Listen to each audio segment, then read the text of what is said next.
Today we are going to go over the crop planning spreadsheet and how to use it. Let's get into it. All right, we got the spreadsheet here. So first thing you're going to note, this is all your customer area here. This is where all your information for your customers are going to go in. So their addresses, any notes you have about the customer, their location, where to drop it off, or any kind of notes you have about them. Yellow house in the corner, whatever you need. Their email, phone number, sequence, we'll get into in a second how that works. And then obviously their name would go over here. And that gets us into what day. So if obviously you can change these out here, whatever day you want. If you needed to start with the Monday, we don't do anything on a Monday. So we started Tuesday. It says Sunday there because it used to be Sunday, but again, you can change this and edit it anyway. Wednesday retail, that's our retail deliveries. We just kind of keep them separate. Our grocery stores go in there. And then Wednesday regular delivery customers are in here. And then Thursday here, Friday, Saturday. Usually these are the market days as well as Wednesday's the market here. That's why that's separated as well like that. But you can put every day of the week if you do every day of the week deliveries or whatever you need to do there on that. So customers all go here and just fix what date you need there. Up at the top here we got where you can skip a week. If a customer's skipping that week, you can just kind of use that color to highlight it all the way across and just fill in and color that so you know what's going on there. If they're a bi-weekly customer, we do bi-weeklies. And then if they're putting it on pause, like they're going on a month-long summer vacation or they're just wanted to pause and get a hold of me in 4 weeks, 6 weeks, whatever it is, and just kind of put a note in there what you need to do to get a contact with them again and hopefully get them to start back up. I don't hide the customers that way. I know I need to contact this customer at some point to hopefully get them back on. And then we're going to scroll over here a little bit to make it easier because we got all the customer stuff there.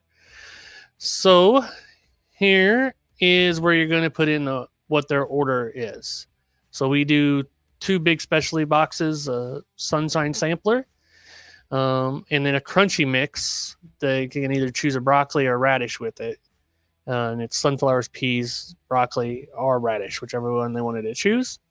They're looking a little bit mild or a little spicy. And then these are all our salad mixes that we got. And then all the individuals are here, retail individuals. So these would go for restaurants or for grocery stores, our home deliveries, our markets, or whatever. And then slide over, and you got restaurants here. So we put restaurants in a separate area because we sell by the ounce. Now we're selling by half ounce or half pound and pound as well. But, you can just put 8 of them in there for ounces, 8 ounces if you needed that, or 16. Whatever you need to do there, you can change that number as well. And then got a couple other spots, which are just empty spots there that we don't have yet. And then we'll get into the money thing in a little bit. So how this all works. So we're going to put in test customer here. So test is their name.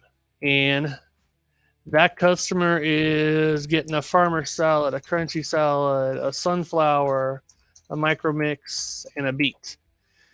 So that's how you put that in there, whatever the order they're getting. Obviously, you can change the name out here, change the ounces here. That's what this is here.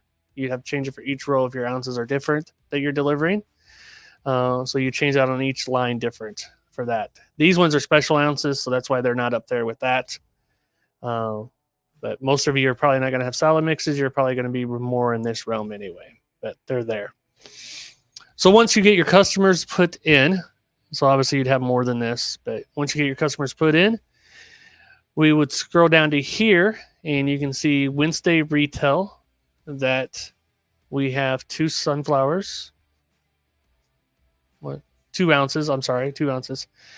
You want to start here with this line. This is your line that's the grand total and the day. So on Monday, you got 1 farmer salad, 1 crunchy, 1 sunflower, a micro, a beet there. So that's obviously would be a lot more numbers there, bigger numbers, but that's where it all scrolls down to here. And then this formula here is tied to a different formula, but it's going to tell you how many ounces you need to get for that. So this is based off of whatever ounces you put in. This is what this is going to tell you how many ounces of sunflowers you need for that week. You need 2 ounces of sunflower for that sunflower, and plus the farmers that gets it. So, and a crunchy gets it. So 1 ounce there, whatever that formulas are there, but that's going to tell you how much you're going to get. So, so you need that.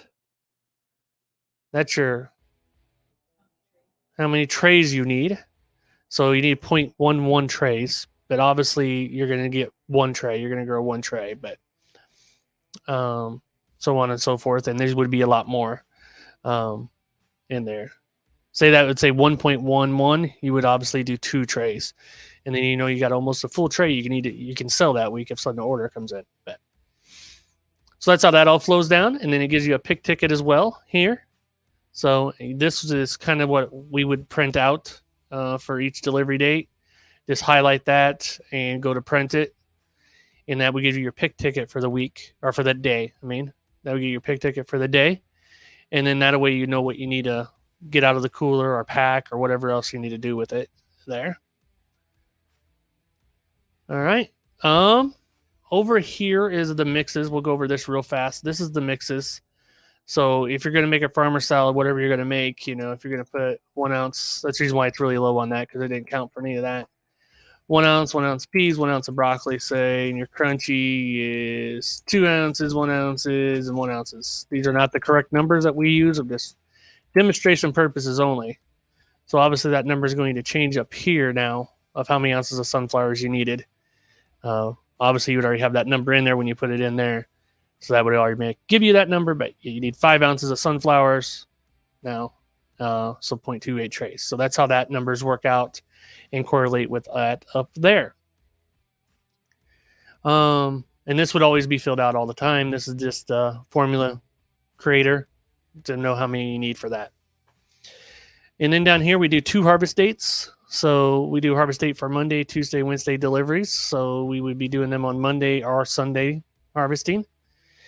And then we do a Friday, Saturday, Sunday, which we do Friday harvest on that. For that, we actually don't do anything on the Friday based on harvesting.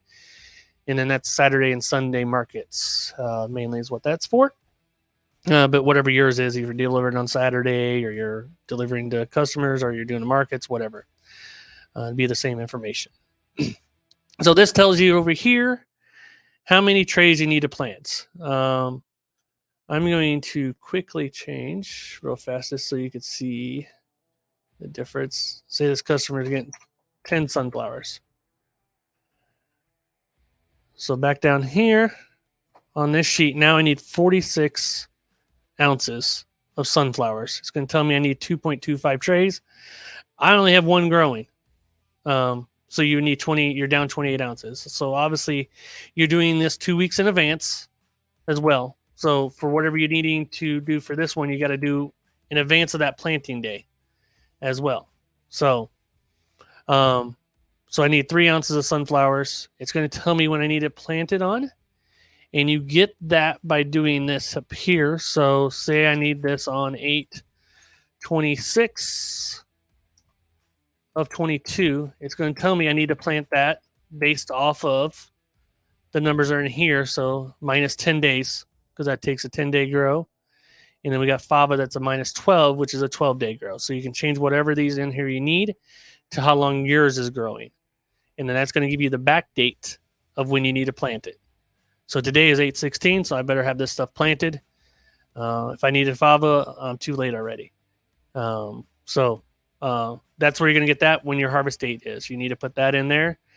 And then based off of what your orders are that come in, this is where you're going to need to change this number.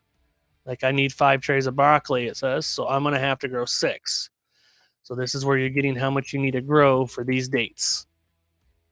Hopefully that makes sense to everybody there. Pretty easy, pretty self-explanatory there. And here, obviously, I don't need any yet. But numbers are in here from what we did. And these are all based off of your yields, which are here. That equates that number for there. So of how many trays you're going to need to go. get. So all that formula is mess in there. If you mess up the formula, make sure you don't change this master. This master will be blank besides all the formulas, all the wordings and all that stuff. But so if you're changing anything, make sure you're doing it in one of these that you're going to copy over and do whatever week you're doing. You can put a week 1, week 2, or dates or whatever you need to do down there. But yeah, so you just up here, copy, and you always are going to copy over the blank one and paste that there. And then this is what you're going to work on. Try not to work on this one. That way you always will have it, but you can always get the download again if you mess something up. It will always be there, and you can download this in either Excel or Google Docs as well. It will work in either one. So yeah, whatever yields you're getting on your plants, that's what you're going to have to put here so you can know what to do there. All right, so that's all the inputs. Obviously, you got to do your mixes if you're going to do any mixes and whatever you're going to name them. Change it here, and then you can put in what you're putting in and how much you're putting in. That's important to do if you're doing any mixes. And then the next important thing, obviously, is your ounces. If you're doing 2 ounces of broccoli per container, you're going to put that there. That will change your number for all that stuff of what you need, 3 or whatever you need to do. The ounces for this correlates down to there. Same way with the samplers, that all correlates down there. And now the money part. So if you want to keep track of what you're actually making on a week, this also will do this, what your sales are. So this is going to equate to that. So if you go over here, see this 49 that's in there right now, and just kind of click on the formula, you can see where it's pulling it from. So it's pulling it all from retail. These are all what we're doing to restaurants, or to grocery stores, to grocery stores deliveries is where we're doing them to. And that's why we got it at $3.50 an ounce, $3.50 a container. That's what we're selling it at. But if you needed to change that, you could change that to $5 if that's what you're doing, and then it's where you know you're going to get there. And then that way you can see how much you're making on the sales, and you can kind of go down here. It also is going to total it up for the week. And then I also put it over here because this is mainly where we're looking. We're not looking over there a lot. You got your weekly sales here as well that just tracks over from there. Just a more prominent area so you can kind of actually see what you're making in sales for the week. So it's going to keep track of your customers. It's going to keep track of what you need to grow. And it's going to keep track of what your sales if you want to use it for that as well. So that is the spreadsheet. That is everything on there. That's everything that you're going to need to know. That's everything you're going to need to add your customers in, add your mixes in. If you're doing any mixes and whatever individual products you're doing, you can change any names up there. Just don't change any formulas. See any formulas, don't change them. Other than that, change away, make it your own. Change this. This is something we've developed over the years that we've been growing. And so, yeah, this is yours to use.